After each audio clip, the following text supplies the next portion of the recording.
Ellie St. Pierre and her Belgrade kit from the last time the World Indoor Championships were held. And we mentioned again, it's a World Indoor Championship year. It'll be early March in Glasgow, Scotland. And there is the aforementioned St. Pierre Trey. And coming back, you know, a few years ago, arguably the face of American middle distance running, but took some important time away to start a family. Oh, ever so important, Paul. Got a chance to sit and watch last year, said she felt like she needed to be there. That's because she had her son, Ivan, on her lap, but was itching to get back and knew that this is where she was going to be at this time this year. Again, was setting North America on fire, then the world on fire in the middle distance events, and ESP toeing the line today here at New Balance against a very, very seasoned but young field. Indoor track and field on these banked ovals, 200 meters in distance. So they'll go around this track 15 times to look at the rest of that field. And you mentioned it, Trey, and the organizers here in Boston do such a great job bringing a lot of the top talent. This is also part of the World Indoor Tour. So some of the top international athletes here. 4 teenagers in this race as well. We'll talk about a couple of the Ethiopians that will favor prominently into the racing here. We'll also have a couple of pace setters out in the early going. Anna Camp Bennett and Izzy Thornton-Bott will lead the pace along with those green lights you see on the rail. Those are pace lights, and they put those up against the athletes just to give them a little extra sense of how the pacing's working here early on. Yeah, you mentioned all the teenagers. You can see them. They're all dressed in black. They're all from Ethiopia, and they've just been trading under 20 world records, world junior medals, and some of which have actually made their senior teams and raced on the biggest of stages. They're going to factor into this race. You can see them already factoring in, tucking in really tight behind those pace setters. And Trey, those green lights are set for about 8 minutes and 24 seconds on the clock. That would put it in the realm of the American record in this event that's held by Alicia Munson of the United States, who set that a year ago on February the 11th. But Thornton-Bott, who ran collegiately at the University of Oregon, setting the pace, the Australian here, with 12 laps to run.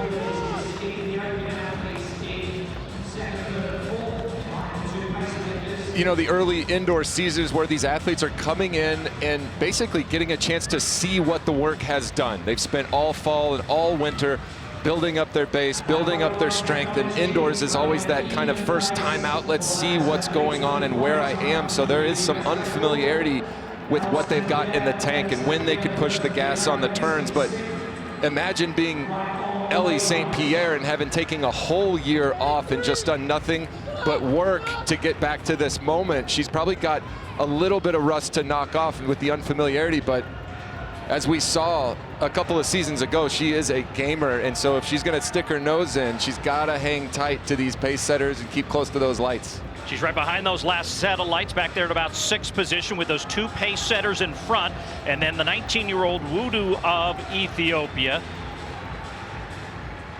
And then Asa and Getachew, and we'll keep an eye on Getachew because she's coming off setting a new national record and U20 world best in the 5,000 here in Boston just a week or so ago. Meantime, Trey, let's talk long jump, and where it starts and ends with U.S. long jumping may also be the conversation for the top of the podium in Paris this year.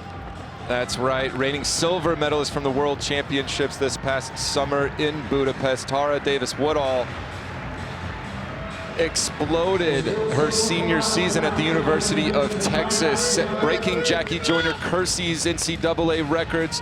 Just seemed like she could not be stopped. Has adjusted very, very well to the professional season, not getting as many meets in, but showing up and jumping well when it matters.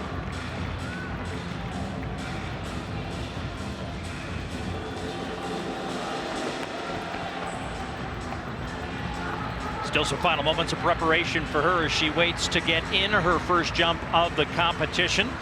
Quenisha Burks of the United States also in this field. Those two have a nice head-to-head rivalry, and that will continue on through to the U.S. trials at the end of June. Meantime, in the racing, the lower right of your screen, that is Anna Camp Bennett, the pace setter. And look at St. Pierre moving up confidently now behind Wudu, and now moves effectively into second with that pace setter still in front.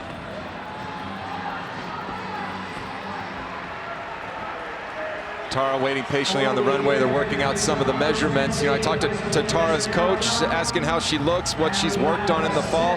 They said nothing but strength and rhythm on the runway. This would be her first competition from her very full approach of the season, which means she's going to be bringing a lot more speed. That board's going to be coming a lot faster, making it a little bit more difficult to steer in.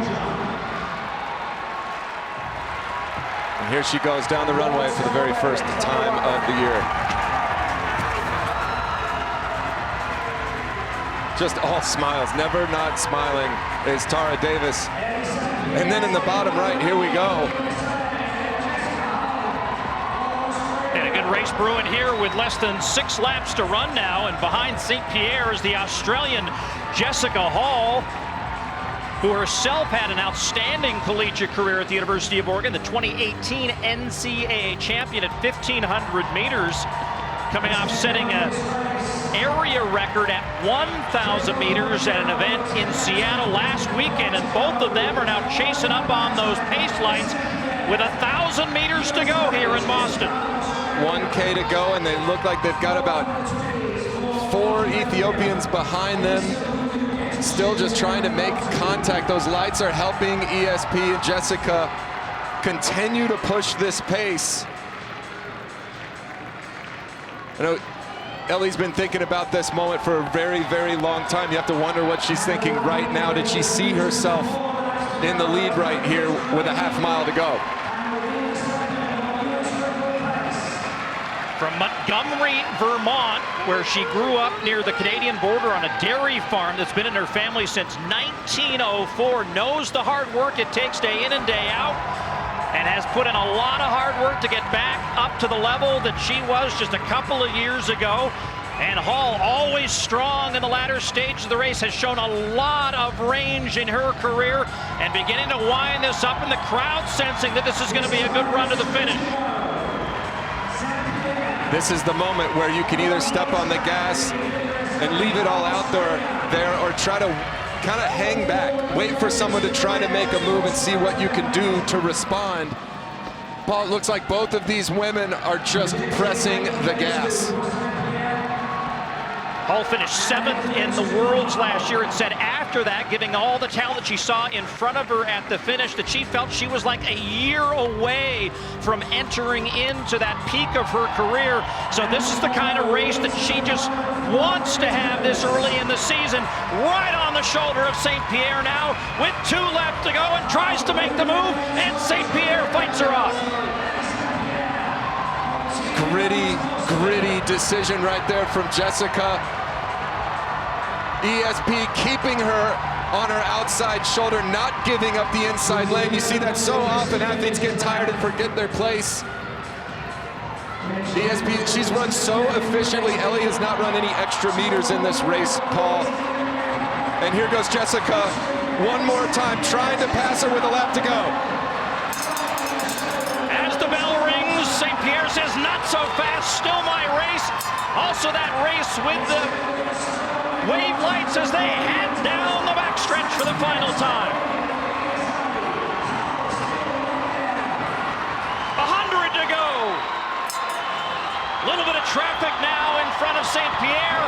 Hall's going to try to slingshot off the curve and go outside wide, stride for stride. Hall to the lead. Hall takes a fabulous win here. And look at the time, a new national record for Jessica Hall, 8:24.93, and St. Pierre, the second fastest time in American history at 3,000 meters. What a finish. 2 women, both of whom decided not today, not backing off. This was Jessica Hall's last chance. She tried 3 times in the last 600 meters to move past Ellie St. Pierre, and Ellie just did not have another answer to Jessica Hull's move. What a race. Heck of a finish. You see the top 3 results there. Everyone in that list of 3 going home happy. No one happier, however, than Jessica Hull. The Australian celebrates the win. And this